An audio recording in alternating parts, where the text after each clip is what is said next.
இந்தியாவின் number 1 masala brand ஆச்சி மசாலா வழங்கும் மணிச் செய்திகள். இணைந்து வழங்குபவர்கள் அரசன் சோப். ரொம்ப ரொம்ப நல்ல சோப்.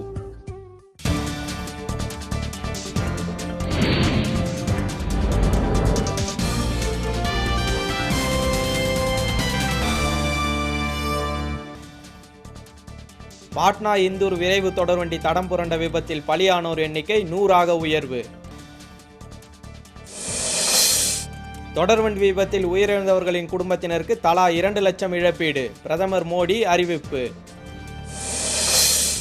கல்வி கட்டணம் குறித்த புகார்களை பதிவு செய்ய டெல்லியை போல் தமிழகத்திலும் இணையதளம் தொடங்க மருத்துவர் ராமதாஸ் வலியுறுத்தல்.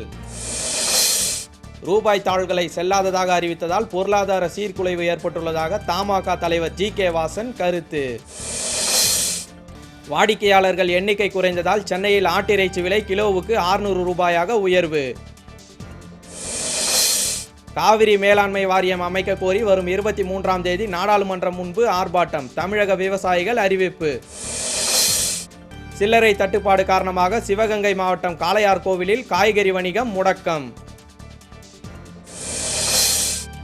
எல்லைக்குள் அத்துமீறி பறந்த ஆளில்லா இந்திய வானூர்தி சுட்டு வீழ்த்தப்பட்டதாக பாகிஸ்தான் ராணுவம் தகவல்.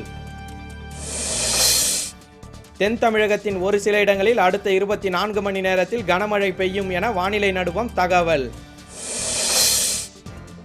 சீன ஓபன் இறகுப்பந்து போட்டியில் வாகையர் பட்டம் வென்றார் பி.வி. சிந்து.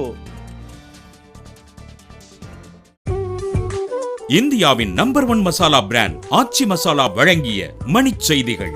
இணைந்து வழங்கியவர்கள் அரசன் சோப். ரொம்ப ரொம்ப நல்ல சோப்.